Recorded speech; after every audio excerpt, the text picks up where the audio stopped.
이 시간 함께 보실 성경 말씀은 다니엘서 1장 8절 9절입니다. 다니엘서 1장 8절 9절입니다.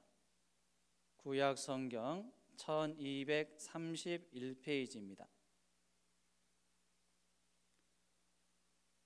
다니엘서 1장 8절 9절 말씀 다 같이 한 목소리로 읽도록 하겠습니다. 다니엘은 뜻을 정하여 왕의 음식과 그가 마시는 포도주로 자기를 더럽히지 아니하리라 하고 자기를 더럽히지 아니하도록 환관장에게 구하니 하나님이 다니엘로 하여금 환관장에게 은혜와 긍휼을 얻게 하신지라. 아멘. 우리는 상황 파악을 잘 해야 됩니다. 날씨가 추울 때 잘 대처해야 되는 것처럼 상황에 따라서 적절한 대처가 필요하다라는 것이지요. 그런데 남유다의 마지막 왕이었던 시드기야, 이 시드기야 왕은 그때 당시에 상황 파악을 잘 못했다라고 볼 수가 있습니다. 왜 그럴까요?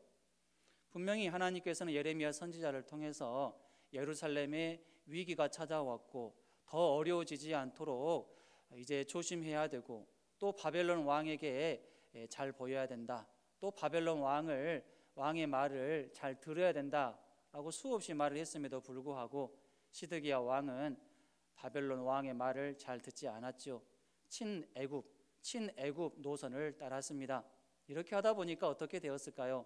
전에 말씀드린 것처럼 이 바벨론 왕 느부갓네살이 극히 이제 분노하게 되고 너무나도 화가 많이 나서 예루살렘을 이제 처참하게 짓밟는 이런 일들이 일어나게 됩니다. 이렇게 해서 결국 BC 586년경에 시드기야 왕이 바벨론 포로로 끌려가게 되죠. 이때가 바로 3차 포로기입니다. 3차 포로로 끌려갈 때 참으로 비참하게 끌려갔습니다. 왜 시드기야가 이렇게 비참한 신분으로 또 비참한 처지로 끌려가게 되었을까요? 시드기야 왕이 예루살렘이 위기 가운데 처해 있는데 그 위기를 제대로 파악하지 못하고 상황을 제대로 파악하지 못해서 자기 나름대로 다른 방식을 추구했기 때문에 이러한 엄청난 어려움이 예루살렘에 임하게 되었다라는 사실입니다. 시드기야 왕의 3차로 포로로 끌려갔는데 이렇게 시드기야 왕의 3차로 포로로 끌려가기 전에 약 20년 전에 1차 포로로 끌려가게 됩니다. 또 2차 포로로 끌려가게 되죠. 1차 포로로 BC 605년경에 끌려가게 될 때 그 포로자 명단에는 누가 있었습니까? 다니엘 그리고 세 친구가 포함되어 있었습니다. 물론 왕족과 젊은이들, 왕가에 속한 젊은이들이 포함되어 있었습니다. 그리고 2차 포로로 끌려갈 때는 에스겔을 포함한 1만여 명의 유다 백성들이 포함되었죠. 이렇게 시드기야 왕이 3차 포로로 끌려가기 전에 1차, 2차, 약 20년 전에 1차로 끌려가게 되고 또 2차로 끌려가게 되었다라는 사실입니다. 3차 포로, 즉 시드기야 왕이 3차 포로로 끌려갈 상황에 비하면 그래도 20년 전의 상황이니까 다니엘이 이 포로로 끌려갈 때 예루살렘의 상황은 시드기야가 처한 그 상황보다는 훨씬 나았다라고 볼 수가 있습니다. 그러나 그럼에도 불구하고 다니엘이 포로로 끌려가게 될 때 예루살렘의 상황은 결코 좋지 않은 상황이었다라는 거죠. 위기였습니다. 시드기야 왕이 포로로 끌려갈 때처럼은 아니었지만 그래도 이 다니엘이 포로로 끌려갈 때 예루살렘의 상황은 위기였다라고 볼 수가 있습니다. 풍전등화의 위기에 처해 있다라고 볼 수 있죠. 이렇게 예루살렘이 위기에 처해 있을 때 포로로 맨 먼저 끌려갔던 그 사람들이 누굽니까? 다니엘과 하나냐, 미사엘, 아사랴, 이들이 포함되어 있었습니다. 이들이 맨 먼저 바벨론 포로 생활을 경험하게 된 것이죠. 예루살렘에 위기가 찾아오니까 다니엘과 세 친구들도 포로자 신세가 되었음을 알 수가 있습니다. 여러분, 만약에 예루살렘에 위기가 찾아오지 않았다라고 하면은 이 다니엘과 세 친구들도 포로자 신세가 되지 않았겠죠. 그런데 예루살렘에 이 위기가 찾아오니까 다니엘과 세 친구들도 포로로 끌려갈 수밖에 없었던 것입니다. 성경에서 예루살렘은 오늘날 교회로 비유하는 것을 보게 됩니다. 왜냐하면 구약의 예루살렘에서는 항상 제사가 드려졌습니다. 성전이 있었기 때문에 성전에서 제사가 드려졌고, 또 유월절 절기가 있으면 곳곳에 흩어져 있었던 많은 이스라엘 백성들이 예루살렘에 모여서 절기를 드렸습니다. 때문에 우리는 예루살렘의 위기를 오늘날 교회의 위기다라고 적용을 하면서 생각해 볼 수 있습니다. 구약의 예루살렘에 위기가 있었던 것처럼 오늘날 교회에도 위기가 있음을 보게 됩니다. 오늘날 교회에도 위기가 찾아올 때가 있다라는 거죠. 여러분, 교회의 위기는 우리의 삶과 밀접한 관련이 있다라는 사실을 믿으시기를 바랍니다. 어떤 사람은 교회가 어려움에 처하게 되면은 그것이 나와 무슨 상관이 있느냐 하면서 나와 전혀 상관없는 것처럼 생각하고 그렇게 살아가는 성도들이 있습니다. 하지만 진정한 성도라고 하면은 그렇게 생각해서는 안 될 것입니다. 교회의 위기는 나의 위기임을 알고 교회가 어려움을 처할 때 내가 할 수 있는 일이 무엇일까? 조금이나마 내가 교회를 위해서 도울 수 있는 것이 무엇일까 생각하면서 또 기도하고 몸과 마음과 시간을 바쳐서 노력하는 그러한 성도야말로 진정한 성도라고 말할 수 있고 교인이라고 말할 수 있을 것입니다. 내가 만약에 교회의 위기는 나의 위기와 전혀 상관이 없다라고 생각을 하게 되면 언젠가는 주님 앞에 서게 될 때 주님께서 분명히 그런 사람들에게 이렇게 말할 줄로 믿습니다. 네가 나와 전혀 상관이 없다. 나는 너를 모른다. 아마 예수님께서 그렇게 말씀하시지 않을까 생각해 봅니다. 지금 우리가 살아가는 이 시대가 교회의 위기라고 생각을 합니다. 코로나19로 인해서 예배를 드릴 수 없는 상황이잖아요. 예배를 제대로 드릴 수 없는 상황이니까 교회의 위기가 아니고 무엇이겠습니까? 찬양을 드리고 싶어도 제대로 찬양을 드릴 수 없으니 교회의 위기입니다. 교제를 하고 싶어도 마음껏 제대로 교제를 할 수 없는 상황이니 교회의 위기의 시대입니다. 교회에서 예배를 제대로 드리지 못하고 겨우 비대면으로 유튜브로 온라인으로 예배를 드리는데 그마저도 관심을 기울이지 않고 노력하지 않고 예배를 드리지 않는 그러한 성도들이 많음을 생각할 때 과연 교회의 위기이구나 그것을 생각을 하게 됩니다. 교회에서 예배를 드리지 않는 것으로 인해서 편하다라고 생각하는 성도들이 있는 것을 볼 때 교회의 위기라고 생각을 합니다. 코로나19로 인해서 이제는 교회를 안 나가야 되겠다 이렇게 말하는 성도들도 있는 것을 보게 될 때 참으로 이 시대에 교회가 위기에 처해 있구나 그것을 생각하게 됩니다. 오늘날 교회가 위기에 처한 것처럼 구약의 예루살렘에도 위기가 있었습니다. 여러분, 구약의 예루살렘에는 언제 위기였을까요? 언제가 정말 힘든 위기였을까요? 예루살렘에서 특히 성전에서 제사가 제대로 드려지지 않을 때 그때가 바로 심각한 위기였음을 믿으시기 바랍니다. 예루살렘 성전은 하나님 앞에 제사 드리기 위한 장소인데 그 성전에서 바른 제사가 드려지지 않고 우상이 세워지고 우상을 위한 제단이 또 세워지고 그 제단에서 우상을 위해서 제사를 드려졌습니다. 그 제단에서 우상을 위해서 제사가 드려질 때 바로 그 예루살렘은 심각한 위기에 직면하게 된 것이죠. 그래서 하나님께서는 그 제사를 싫어하셨어요. 그 가증한 제사 너무나도 하나님께서 싫어하셨어요. 그래서 더 이상 그 성전에서 그러한 제사가 드려지지 못하게끔 이방 나라를 통해서 예루살렘을 공격하게 하셨고 예루살렘은 점점 위기에 처할 수밖에 없었고 이제는 성전이 회파되고 또 예루살렘 성벽도 회파가 되고 이방 나라로 인해서 엄청난 공격을 당하게 된 것이죠. 뿐만 아니라 성전과 왕궁에 있었던 좋은 보물들, 각종 보물들도 이방 나라 왕들이 다 빼앗아 갔습니다. 하나님을 보물로 여기지 않고 성전에 있는 좋은 보물과 같은 그 기물들을 잘못된 방법으로 사용을 하고 그것을 하찮게 여기고 함부로 대하다 보니까 하나님께서는 그 보물들을 다른 이방 나라들로 하여금 빼앗아 가게끔 그렇게 간섭하셨다라는 사실입니다. 다니엘서 1장 2절 말씀 함께 읽겠습니다. 주께서 유다 왕 여호야김과 하나님의 전 그릇 얼마를 그의 손에 넘기심에 그가 그것을 가지고 신할 땅 자기 신들의 신전에 가져다가 그 신들의 보물 창고에 두었더라. 하나님의 전 성전에 있었던 그 보물들은 계속 거기에 있어야 됩니다. 그런데 그 보물들을 이방 나라의 왕들이 다 빼앗아 갔다라는 거죠. 얼마나 슬픈 일입니까? 위기의 순간이죠. 사람은 참으로 어리석습니다. 잃기 전에 소중함을 깨달으면 좋을 텐데 다 잃고 난 다음에 항상 그 소중함을 깨달을 때가 많습니다. 물론 다 잃고 난 다음에도 소중함을 깨닫지 못한 사람들도 있습니다.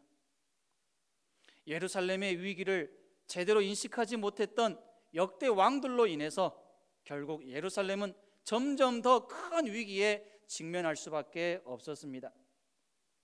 여러분, 교회의 위기를 잘 인식하시기를 바랍니다. 교회가 지금 어려움에 처해 있는데 아무런 그 인식을 하지 못하고 교회가 어려움에 처해 있는데 전혀 어려움에 처하지 않은 것처럼 생각해서는 안 됩니다. 교회의 위기를 특별히 나의 위기로 여길 수 있는 우리 성도들 될 수 있기를 바랍니다. 다니엘과 세 친구들은 예루살렘의 위기가 다가옴으로 인해서 자기들도 어려움에 처했습니다. 구체적으로 다니엘과 세 친구들이 겪었던 위기는 무엇이었을까요? 느부갓네살 왕이 그 식민지 정책, 특별히 교육을 통해서 이 유다 백성들을 철저하게 바벨론화 시키려고 했던 것, 이러한 위기에 직면하게 되었습니다. 다니엘서 1장 3절 4절 말씀 함께 읽겠습니다. 왕이 환관장 아스부나스에게 말하여 이스라엘 자손 중에서 왕족과 귀족 몇 사람 곧 흠이 없고 용모가 아름다우며 모든 지혜를 통찰하며 지식에 통달하며 학문에 익숙하여 왕궁에 설만한 소년을 데려오게 하였고 그들에게 갈대아 사람의 학문과 언어를 가르치게 하였고. 바벨론 왕은 남유다에서 똑똑한 사람들만을 고르고 골라서 1차 포로민으로 데리고 왔습니다. 그리고 이들에게 바벨론 교육을 시켰어요. 사상 교육을 시킨 거죠. 사상 교육을 통해서 뿌리부터 또 생각부터 바벨론 사람으로 만들어서 자기들 유리한 대로 사용하기를 원했던 것입니다. 뿐만 아니라 바벨론 왕은 음식으로 신앙을 포기하게 만들었습니다. 다니엘서 1장 5절입니다. 또 왕이 지정하여 그들에게 왕의 음식과 그가 마시는 포도주에서 날마다 쓸 것을 주어 3년을 기르게 하였으니 그 후에 그들은 왕 앞에 서게 될 것이더라. 왕이 각종 좋은 음식을 제공을 했습니다. 그러나 그 음식을 제공한 목적은 따로 있었습니다. 바로 이 다니엘과 세 친구들로 하여금 또 함께 끌려왔던 남유다 백성들로 하여금 하나님을 섬기는 그 신앙을 포기하게 만들기 위한 그 속셈이 담겨 있었다라는 것이죠. 그리고 포로민들의 이름을 개명했습니다. 이름을 바꿨어요. 다니엘서 1장 6절 7절입니다. 그들 가운데는 유다 자손 곧 다니엘과 하나냐와 미사엘과 아사랴가 있었더니 환관장이 그들의 이름을 고쳐 다니엘은 벨드사살이라 하고 하나냐는 사드락이라 하고 미사엘은 메삭이라 하고 아사랴는 아벳누고라 하였더라. 원래 다니엘과 세 친구들의 이름은 참으로 좋은 이름입니다. 하나님을 섬기는 그 믿음이 담겨 있는 이름이죠. 다니엘은 어떤 뜻일까요? 하나님께서 심판하신다라는 뜻이 있습니다. 그리고 하나냐는 하나님은 자비로우시다라는 뜻이 있고, 미사엘은 하나님과 같으신 분이 누구인가 라는 뜻이고, 아사랴는 하나님께서 도우신다라는 뜻이 있습니다. 그런데 바벨론 왕은 이러한 뜻이 있는 다니엘과 그 세 친구들의 이름을 계명을 했습니다. 다니엘은 벨드사살로 계명을 했습니다. 뜻이 무엇인고 하니, 벨이여 그의 생명을 보존하소서.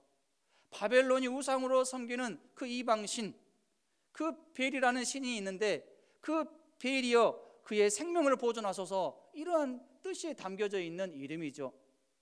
사드락은 태양의 영감이라는 이름의 뜻이 있습니다. 하나냐 이름을 바로 이렇게 바꿨습니다. 또 미사엘이라고 하는 이름을 메삭으로 바꿨습니다. 메삭은 아쿠신 같은 분이 어디 있으랴, 이런 뜻이 있습니다. 아사랴는 아벤누고로 바꿨습니다. 누고의 종, 누고의 종이라는 뜻이 있는 아벤누고로 바꿨습니다. 참으로 많은 위기에 직면하게 되었음을 알 수 있습니다. 다니엘과 세 친구들은 이러한 상황을 신앙의 중대한 위기로 인식을 했습니다. 이들은 예루살렘의 위기를 자신의 위기로 여겼습니다. 그리고 예루살렘을 위기로 몰아넣은 바벨론 왕이 이스라엘을 바벨론화하는 것에 대해서 절체절명의 신앙의 위기로 여겼습니다. 중대한 위협으로 여겼습니다. 거룩한 반기를 들었습니다. 이들은 아무리 이 바벨론 왕이 지혜자들을 동원해서 이 다니엘과 세 친구들을 바벨론 교육을 3년간 시켰어도 이 다니엘과 세 친구들은 사상 교육되지 않았습니다. 그들의 사상에 물들지 않았어요. 바벨론화 되지 않았습니다. 그렇게 되기까지 바벨론화 되지 않기 위해서 얼마나 노력했을까요? 충분히 짐작할 수 있잖아요. 조심하고 또 조심하고 조심했을 것입니다. 바벨론의 그 교육을 그래도 받아야 되니까 그 교육을 받기는 받아도 집으로 돌아가게 되면은 하나님의 율법을 더 많이 공부를 했을 줄로 믿습니다. 왜냐하면은 그 바벨론 교육에 물들지 않기 위해서, 내 생각이, 내 사상이 바뀌지 않도록 철저하게 더 노력하고 조심하고 조심했을 줄로 믿습니다. 바벨론 왕이 자신들의 이름을 바벨론식으로 계명을 했지만 다니엘과 세 친구들은 바벨론식의 이름을 사용하지 않았어요. 철저하게 유대식 이름을 고수했습니다.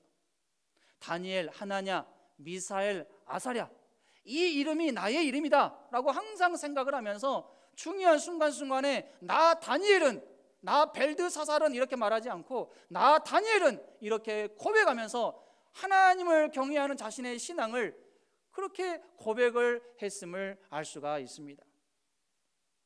유대인들에게 있어서 이름은 존재 그 자체입니다. 너무나도 중요한 거예요. 그래서 이름을 웬만해서는 바꾸지 않습니다. 성경에 보면은 믿음의 위인들 중에 이름이 바뀌어진 인물들이 있죠. 아브람, 야곱, 이름이 바뀌었어요. 언제 바뀌었습니까? 하나님께서 아브라함과 야곱의 이름을 바꿔주셨어요. 어떠한 신앙적으로 특별한 변화가 있었을 때, 그 상황 가운데서 하나님께서 아브라함이라는 이름을 주셨고 또 야곱에게는 이스라엘이라는 이름을 주셨습니다. 하나님께서 자신들의 이름을 바꿔주셨기 때문에 아브라함이라는 이 이름을 계속 사용을 합니다. 처음에는 아브람이었죠. 그런데 이 아브람이 이제는 아브라함이라는 그 이름을 항상 자랑스러워하고 그 이름을 주장하게 됩니다. 야곱도 마찬가지죠. 야곱도 이스라엘, 하나님께서 나에게 이스라엘이라는 이름을 주셨기 때문에 그 이름으로 바꿔주셨기 때문에 이 야곱도 계속해서 나의 이름은 이스라엘로 그렇게 말하면서 자긍심을 가지고 항상 하나님 앞에 감사하는 이러한 삶을 살았음을 보게 됩니다. 그런데 만약 이방 나라의 왕들이 아브라함의 이름과 야곱의 이름을 바꿔줬다라고 하면은 이들은 어떻게 했을까요? 이방 나라 왕이 바꿔준 또 계명한 그 이름을 사용했을까요? 절대로 사용하지 않았을 것입니다. 하나님께서 바꿔주셨기 때문에 그 이름을 사용을 했지, 만약에 이방 나라 왕이 자신들의 이름을 바꿔주었으면 절대로 그 이름을 사용하지 않았을 것입니다. 다니엘과 세 친구들도 마찬가지죠. 만약에 다니엘과 세 친구들의 이름을 하나님께서 바꿔주셨다라고 하면은 다니엘과 세 친구들은 기꺼이 계명된 그 이름을 사용했을 줄로 믿습니다. 그런데 다니엘과 세 친구들의 이름을 누가 바꿨어요? 느부갓네살 왕이 바꿨습니다. 자신들의 신, 자기들이 섬기는 그 신을 잘 섬기라는 의미에서 그 이름의 뜻이 담긴 그 이름으로 계명을 했으니까 다니엘과 세 친구들이 그 이름을 사용할 리가 없는 거죠. 그래서 이들은 끝까지 유대식 이름을 고수하게 되었습니다. 또한 다니엘과 세 친구들은 바벨론 왕이 제공한 진미를 거부했습니다. 참 겉으로 보았을 때 너무나도 좋은 음식이었어요. 참 먹고 싶은 음식, 군침이 도는 이런 음식이었을 거예요. 최고의 좋은 음식을 제공받았으니까. 그런데 이들은 그 진수성찬을 거부했습니다. 이유가 무엇일까요? 이들은 왕이 이러한 진수성찬을 우리에게 제공한 데는 속셈이 있다, 어떤 이유가 있다, 이것을 알고 있었기 때문입니다. 이러한 음식을 통해서 우리의 신앙을 완전히 무너뜨리려고 하는구나, 이것을 알고 있었다라는 거죠. 여러분, 음식과 신앙이 어떤 관계가 있을까요? 지금 우리 신약 시대에는 감사함으로 먹으면 크게 문제가 되지 않는다, 사도 바울이 그렇게 해석을 해 주었기 때문에 신약 시대에 있어서 우리가 믿음으로 감사하면서 음식을 먹게 되면 그것이 크게 죄가 되지 않습니다. 그런데 구약 시대에 있어서는 그렇지 않습니다. 먹어서 되는 것이 있는가 하면은 먹어서는 안 되는 음식이 있었습니다. 율법의 규례가 있었어요. 음식에 대한 규례가 있었어요. 그 음식의 규례에 대해서 정확하게 행동을 해야 됩니다. 먹어서는 안 되는 음식을 먹게 되면은 이제는 큰 벌을 받을 수가 있다라는 거죠. 그런데 다니엘과 세 친구들이 보니까 이 바벨론 왕이 제공한 음식 중에는 율법에 어긋나는 음식이 있었다라는 것을 생각을 하게 된 거죠. 피를 뿌려서 잡은 고기가 있었고, 또 부정한 동물의 고기나 우상에게 바쳤던 음식도 포함되어 있는 것을 생각하게 되었을 것입니다. 바벨론 왕은 이러한 음식을 통해서 다니엘과 세 친구들로 하여금 자연스럽게 하나님의 율법을 따르지 못하게 만들고 자연스럽게 바벨론의 신을 따르도록 유도한 것입니다. 그런데 다니엘과 세 친구들은 이러한 느부갓네살의 왕의 의도, 이러한 의도를 제대로 간파했기 때문에 왕의 진미를 거부했던 것이죠. 지금 우리는 코로나19라는 위기의 시대에 직면해서 살아가고 있습니다. 여러분, 그러나 진짜 위기는 무엇일까요? 코로나19가 아닙니다. 신앙의 위기입니다. 우리는 육신의 건강과 생명의 위기가 닥칠 때 나의 인생의 위기가 찾아왔다, 그렇게 말하곤 합니다. 물론 육신의 건강과 생명 중요합니다. 건강이 좋지 않으면 신앙생활도 제대로 할 수 없고 또 건강한 생각도 할 수 없기 때문입니다.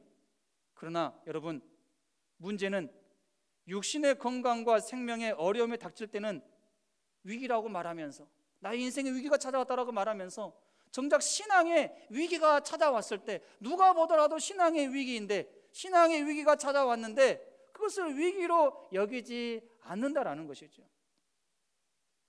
이것이 바로 문제입니다. 지금 우리는 코로나19 바이러스로 인해서 육체의 건강을 위협받고 있습니다. 위기입니다. 그러나 육체의 건강의 위기만이 아니라 신앙의 위기도 위기로 인식할 수 있기를 바랍니다. 신앙생활을 제대로 하지 못한 지금의 상황, 위기로 여겨야 됩니다.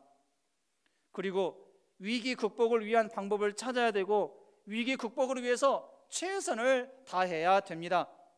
특별히 다니엘과 세 친구들처럼 음식에 대한 왕의 명령을 거역해서 설령 죽는 한이 있더라도 하나님 말씀을 따르고 지키면서 먹을 것만 먹고 먹지 말아야 되는 것은 먹지 않겠다는 비장한 각오가 저와 여러분에게 있기를 바랍니다. 다니엘과 세 친구들은 위기를 기회로 여겼습니다. 다니엘과 세 친구들은 신앙의 위기에 직면했을 때 대충 넘어가지 않았어요. 타협하지 않았습니다. 그냥 바벨론 왕의 계략에 쉽게 말려들지 않았습니다. 그동안 지켜온 하나님을 향한 신앙을 한순간에 포기하지 않았습니다. 신앙의 위기에 직면했을 때 일생일대의 중요한 위기로 인식했습니다. 다른 사람들 같았으면 아무리 신앙이 중요해도 일단 살아야 되지 않겠냐라고 하면서 그 음식을 다 먹었을 것입니다. 살기 위해서 먹었을 것입니다. 그 음식이 뻔히 율법에 어긋나는 음식이라 할지라도 살아야 되니까 그 음식을 먹고 또 왕의 명령에 따르는 그러한 사람들이 많이 있었을 것입니다. 그런데 다니엘과 세 친구들은 그렇게 하지 않았죠. 여러분, 사람은 한번 죄와 타협하게 되면 그 다음부터는 일사천리로 죄를 범하게 됩니다. 죄를 지어도 양심의 가책을 받지 않습니다. 한번 미끄러지면 쭉 계속해서 미끄러지게 되는 것이죠. 이것이 바로 죄의 속성입니다. 아담과 하와의 경우를 생각해 봅시다. 이들이 사탄의 미혹을 받아서 먹어서는 안 되는 선악을 알게 하는 열매를 따먹었습니다. 우리가 생각할 때 그게 그렇게 큰 죄냐, 한번 그렇게 따먹었을 뿐인데, 그러나 후폭풍이 무서워요. 한번 따먹었는데 그것으로 인해서 계속해서 죄를 짓게 되는 거죠. 거짓말하고 책임 전가하고 사랑이 식어지고 죄를 가리려고 하는 등등 계속해서 죄를 짓게 되는 것을 보게 됩니다. 다니엘과 세 친구들은 신앙의 위기 앞에서 타협하지 않았습니다. 신앙으로 맞섰습니다. 신앙의 위기를 신앙으로 정면 승부했습니다. 신앙의 위기를 위기로만 여기면서 죄와 타협하지 않았습니다. 오히려 이들은 신앙의 위기를 어떻게 하면 내가 신앙으로 극복할 수 있을까, 온통 관심을 거기에 쏟았습니다. 그리고 그 위기를 역으로 자신들의 신앙을 증명할 수 있는 기회로 삼았습니다. 신앙이 위기에 직면했는데 오히려 그 위기의 순간에 내가 어떻게 하면 나의 신앙을, 내가 믿음이 있음을 증명할 수 있을까, 거기에 관심을 기울이고 그러한 일들에 노력을 기울였다라는 사실입니다. 이것이 바로 이들의 특별한 믿음이었습니다. 이러한 일들에 다니엘이 가장 앞장섰습니다. 신앙의 위기를 가장 먼저 인식을 했어요. 바벨론 왕의 계략을 가장 먼저 간파했습니다. 그래서 다니엘은 신앙의 절개를 지키기 위해서 가장 먼저 뜻을 정했습니다. 왕의 진미라 할지라도 내가 이 왕의 진미, 율법에 어긋나는 음식이기 때문에 내가 먹지 않겠다, 이러한 결단을 하게 된 것이죠. 그리고 다니엘의 이러한 결단을 세 친구들도 따르게 됩니다. 그 다니엘의 뜻에 동참하게 된 것이죠.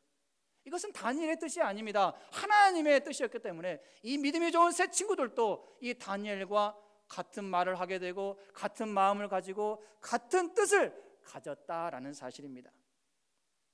그리고 결국 같은 열매를 거두게 됩니다. 하나님께서 이들에게 복을 주셨어요. 특별히 다니엘에게 더 큰 복을 주셨어요. 다니엘의 세 친구들에게는 지혜와 총명을 주셨지만 이 다니엘에게는 그것뿐만 아니라 꿈과 환상을 깨달을 수 있는 특별한 은혜를 주셨습니다. 이스라엘 역대 왕들의 역사를 살펴볼 때 통치 기간 동안 하나같이 위기가 있었습니다. 이것이 공통점이에요. 그런데 그 위기에 어떻게 대처했는가, 여기에는 차이가 있음을 보게 됩니다. 어떤 왕은 큰 위기 앞에서 하나님 외에 다른 대안을 찾습니다. 하나님을 향한 신앙을 포기했습니다. 결과는 어떠했을까요? 하나님 외에 찾았던 그 다른 대안으로 인해서 큰 어려움에 처하게 되는 것을 보게 됩니다. 애굽이나 아수르를 대안으로 찾으면 그 애굽이나 아수르로 인해서 큰 어려움에 처하게끔 하나님께서 그렇게 역사하셨습니다. 또 하나님 외에 다른 대안, 즉 이방신과 우상을 대안으로 찾았으면 그 이방신과 우상으로 인해서 하나님 앞에 벌을 받았습니다.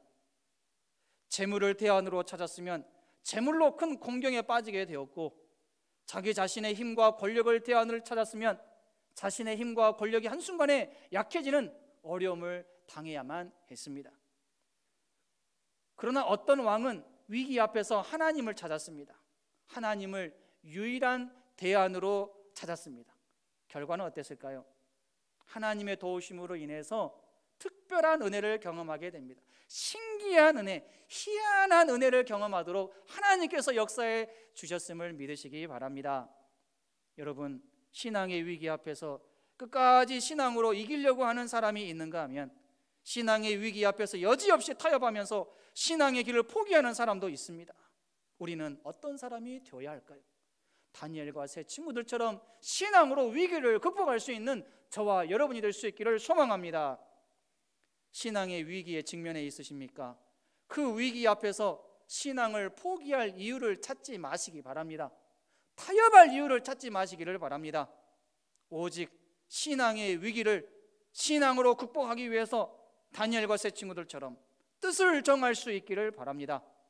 신앙의 위기에 직면했을 때 오히려 나의 신앙을 증명할 수 있는 기회로 여기면서 신앙으로 정면 돌파하며 승부합시다. 우리 모두에게 이러한 자세가 있기를 원합니다. 신앙의 위기를 오히려 신앙을 증명할 기회로 여긴 다니엘과 세 친구들에게 하나님께서 크게 역사해 주셨습니다. 환관장에게 은혜와 긍휼을 입을 수 있도록 도와주셨어요. 다니엘서 1장 9절 함께 읽습니다. 하나님이 다니엘로 하여금 환관장에게 은혜와 긍휼을 얻게 하신지라. 사실 환관장에게 있어서 왕의 명령을 그대로 시행하지 않는 것, 그대로 시행하지 않는 것은 참 위험한 일입니다. 참 부담이 되는 일이고 두려운 일일 수밖에 없어요. 왜냐하면 그것을 만약에 왕이 알게 되면 죽을 수 있기 때문에. 그런데 하나님께서는 이 환관장의 마음을 움직이셨습니다. 그래서 다니엘이 요구한 대로 다 들어주게 돼요. 다니엘은 왕의 음식을 먹는 대신에 한번 우리를 시험해 봐라. 10일 동안 우리가 왕의 음식 말고 채식과 물만 먹고 우리의 얼굴을 왕의 진미를 먹었던 다른 소년들과 한번 비교해 보아라. 그때 가서 만약에 우리의 모습이 그들보다 좋지 않으면 우리가 이제 환관장의 말을 듣겠다, 당신 말을 듣겠다, 왕의 명령에 따르겠다, 아마 이러한 조건을 내걸게 되는 거죠. 그런데 이런 다니엘의 요구에 환관장이 그대로 따르게 되죠. 그 요구를 다 들어주게 됩니다. 하나님의 은혜가 아니면 불가능한 일인데 환관장이 바로 이러한 모든 요구를 다 들어주었습니다. 환관장은 그 요구를 들어주었기는 했지만 그래도 마음 가운데 두려움이 있었을 거라고 생각을 합니다. 10일간의 기간을 환관장은 어떻게 보냈을까요? 걱정 반, 두려움 반, 기대 반, 이렇게 보냈을 줄로 믿습니다. 그리고 다니엘과 세 친구들은 또 이 10일간의 기간을 어떻게 보냈을까요? 걱정했을까요? 아닙니다. 걱정하지 않았을 것입니다. 무서워했을까요? No, 아닙니다. 그렇게 말한 것을 또 후회했을까요? 아닙니다. 이들은 분명히 10일간의 기간을 하나님의 능력을 기대하면서 하나님께서 어떻게 역사하실지 그것을 사모하면서 그 10일간을 보냈을 줄로 믿습니다. 과연 하나님은 10일간의 기간을 통해서 하나님께서 놀랍게 역사해 주셨습니다. 채식과 물만 먹었을 뿐인데 왕의 진미를 먹었던 어떤 소년들보다도 훨씬 몸과 얼굴이 윤택해지게끔 이렇게 간섭해 주셨고 역사해 주셨습니다. 다니엘서 1장 15절 16절입니다. 열흘 후에 그들의 얼굴이 더욱 아름답고 살이 더욱 윤택하여 왕의 음식을 먹는 다른 소년들보다 더 좋아 보인지라. 그리하여 감독하는 자가 그들에게 지정된 음식과 마실 포도주를 제하고 채식을 주니라. 환관장이 보기에 다니엘과 세 친구들이 크게 얼굴과 몸이 좋아 보이지 않았다라고 하면 왕의 음식을 다시 먹게 했을 것입니다. 그런데 환관장이 보기에도 왕의 음식을 먹었던 그 어떤 소년들보다도 다니엘과 세 친구들 채식과 물만 먹었을 뿐인데 얼굴이 훨씬 좋거든요. 그렇기 때문에 이 환관장도 이제 굳이 왕의 음식을 먹게 할 필요가 없다라는 것을 생각하게 되고 계속해서 채식과 물 먹을 수 있도록 이렇게 배려를 해 주었다라는 사실입니다. 하나님은 이들에게 10일간 동안만 능력을 베풀어 주신 것이 아닙니다. 다니엘과 세 친구들에게 10일간 뿐만 아니라 3년간 바벨론 교육을 받는 그 기간에도 특별한 은혜와 능력을 베풀어 주셨습니다. 하나님은 다니엘과 세 친구들에게 특별한 지혜와 총명을 주셨습니다. 당시 어떤 지혜자들보다도 10배나 더 뛰어나도록 하나님께서 은혜를 주셨습니다. 다니엘서 1장 17절 그리고 20절 말씀 함께 읽습니다. 하나님이 이 네 소년에게 학문을 주시고 모든 서적을 깨닫게 하시고 지혜를 주셨으니 다니엘은 또 모든 환상과 꿈을 깨달아 알더라. 왕이 그들에게 모든 일을 묻는 중에 그 지혜와 총명이 온 나라 박수와 술객보다 10배나 나은 줄을 아니라. 뿐만 아니라 하나님께서는 다니엘과 세 친구들을 왕 앞에 설 수 있도록 은혜를 주셨습니다. 왕에게 인정받게 해주셨어요. 한마디로 그들의 위상을 높여주셨습니다. 환관장은 많은 소년들 중에서 다니엘과 세 친구들을 선별해서 왕 앞으로 데리고 갔습니다. 환관장이 보기에도 이들보다 더 뛰어난 자들은 없었기 때문에 환관장은 다니엘과 세 친구들을 왕 앞으로 데리고 간 것이죠. 다니엘서 1장 18절 19절입니다. 왕이 말한 대로 그들을 불러들일 기한이 찼으므로 환관장이 그들을 느부갓네살 앞으로 데리고 가니 왕이 그들과 말하여 보매 무리 중에 다니엘과 하나냐와 미사엘과 아사랴와 같은 자가 없으므로 그들을 왕 앞에 서게 하고. 하나님은 우리가 어떤 결단을 하며 어떤 행동을 하는지를 눈여겨보시는 분이십니다. 특별히 하나님은 우리가 신앙의 위기 가운데 직면했을 때 어떻게 그 위기에 대처하는가를 자세히 보십니다. 신앙의 위기가 찾아왔을 때 타협하면서 신앙이 완전히 떨어져 버리는지, 아니면 신앙의 위기가 찾아왔을 때 그래도 믿음을 지키기 위해서 최선의 노력을 다하는지, 하나님께서는 그것을 자세하게 보시는 것입니다. 여러분 한번 생각해 봅시다. 나는 어떤 사람에 속하는지, 어떤 부류에 속하는지를 잘 생각해 봅시다. 부디 저와 여러분이 설령 신앙의 위기에 직면해 있을지라도 그 위기를 오히려 나의 믿음을 하나님 앞에 증명할 수 있는 기회로 여길 수 있기를 바랍니다. 여기에는 거룩한 용기가 필요합니다. 다니엘과 세 친구가 이러한 용기를 가졌어요. 뜻을 정했습니다. 하나님 앞에서 나의 신앙을 증명해 보여야 되겠다. 이 위기를 이러한 기회로 사용해야 되겠다라는 이러한 용기가 있었습니다. 저와 여러분에게도 이러한 용기가 있어야 될 줄로 믿습니다. 이러한 자세로 나아갈 때 다니엘과 세 친구들의 삶 속에 역사하신 하나님께서 저와 여러분의 삶 가운데서도 동일하게 역사해 주실 줄로 믿습니다. 2021년도에 이러한 경험을 많이 하는 저와 여러분들이 될 수 있기를, 또한 주인공들이 될 수 있기를 주님의 이름으로 축원합니다.